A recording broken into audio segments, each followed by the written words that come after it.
भगवान शिव ने स्वयं कहा है, सब प्रकार के पत्तों और पुष्पों की अपेक्षा तुलसी ही श्रेष्ठ मानी गई है। तुलसी परम मंगलमयी, समस्त कामनाओं को पूर्ण करने वाली, शुद्ध श्री विष्णु को अत्यंत प्रिय तथा वैष्णवी नाम धारण करने वाली है। तुलसी संपूर्ण लोक में श्रेष्ठ, शुभ तथा भोग और मोक्ष प्रदान करने वाली है। भगवान श्री विष्णु ने पूर्व काल में संपूर्ण लोकों का हित करने के लिए तुलसी का वृक्ष रोपा था। तुलसी के पत्ते और पुष्प सब धर्मों में प्रतिष्ठित हैं। जैसे भगवान श्री विष्णु को लक्ष्मी और शिव दोनों प्रिय हैं, उसी प्रकार यह तुलसी देवी भी परम प्रिय है। हम तीनों की सिवा कोई चौथा ऐसा नहीं जान पड़ता जो भगवान को इतना प्रिय हो। तुलसी दल के बिना दूसरे फूलों, पत्तों तथा चंदन आदि के लेपों से भगवान श्री विष्णु को उतना संतोष नहीं होता। जिसने तुलसी दल के द्वारा पूर्ण श्रद्धा के साथ प्रतिदिन भगवान श्री विष्णु का पूजन किया है, उसने दान, होम, यज्ञ और व्रत आदि सब पूर्ण कर लिए। तुलसी दल से भगवान की पूजा कर लेने पर कांति, सुख, भोग सामग्री, यश, लक्ष्मी, श्रेष्ठ कुल, शील, पत्नी, पुत्र, कन्या, धन, राज्य, आरोग्य, ज्ञान, विज्ञान, वेद, वेदंग, शास्त्र, पुराण, तंत्र और संहिता सब कुछ मैं कर्तलगत समझता हूँ। जैसे पुण्यसलिला गंगा मुक्ति प्रदान करने वाली है, उसी प्रकार यह तुलसी भी कल्याण करने वाली है। यदि मंजरीयुक्त तुलसी पत्रों के द्वारा भगवान श्री विष्णु की पूजा की जाए तो उसके पुण्यफल का वर्णन करना असंभव है। जहाँ तुलसी का वन है, वहीं भगवान कृष्ण की समीपता है तथा वहीं ब्रह्मा और लक्ष्मी जी भी संपूर्ण देवताओं के साथ विराजमान हैं।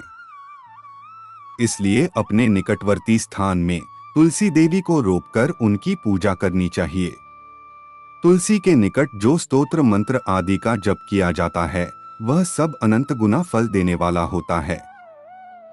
प्रेत, पिशाच, कूष्मांड, ब्रह्मराक्षण, भूत और दैत्य आदि सब तुलसी के वृक्ष से दूर भागते हैं। ब्रह्महत्या आदि पाप तथा खोटे विचार से उत्पन्न होने वाले रोग, ये सब तुलसी वृक्ष के समीप नष्ट हो जाते हैं।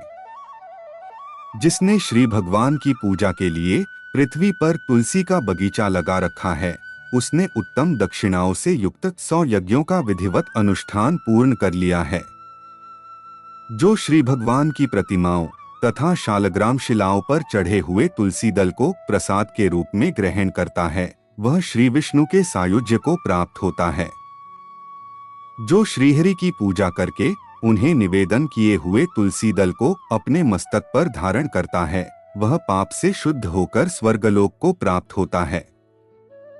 कलयुग में तुलसी का पूजन, कीर्तन, ध्यान, रोपण और धारण करने से वह पाप को जलाती और स्वर्ग एवं मोक्ष प्रदान करती है।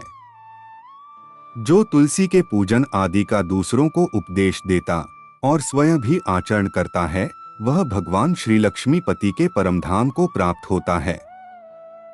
जो वस्तु भगवान श्री विष्णु को प्रिय जा पड़ती है, वह मुझे भी अत्यंत प्रिय है।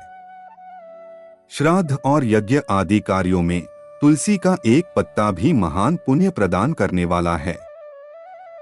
जिसने तुलसी की सेवा की है, उसने गुरु, ब्राह्मण, देवता और तीर्थ सबका भली भांति सेवन कर लिया।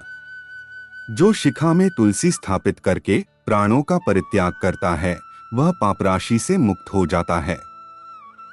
राजसूय आदि यज्ञ, भांति भांति के व्रत तथा संयम के द्वारा धीर पुरुष जिस गति को प्राप्त करता है, वही उसे तुलसी की सेवा मिल जाती है। तुलसी के एक पत्र से श्रीहरि की पूजा करके मनुष्य वैष्णवत्व को प्राप्त होता है, उसके लिए अन्यान्य शास्त्रों के विस्तार की क्या आवश्यकता है।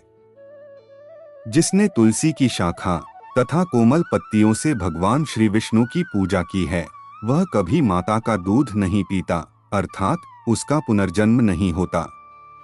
कोमल तुलसी दलों के द्वारा प्रतिदिन श्रीहरि की पूजा करके मनुष्य अपनी सैकड़ों और हजारों पीढ़ियों को पवित्र कर सकता है।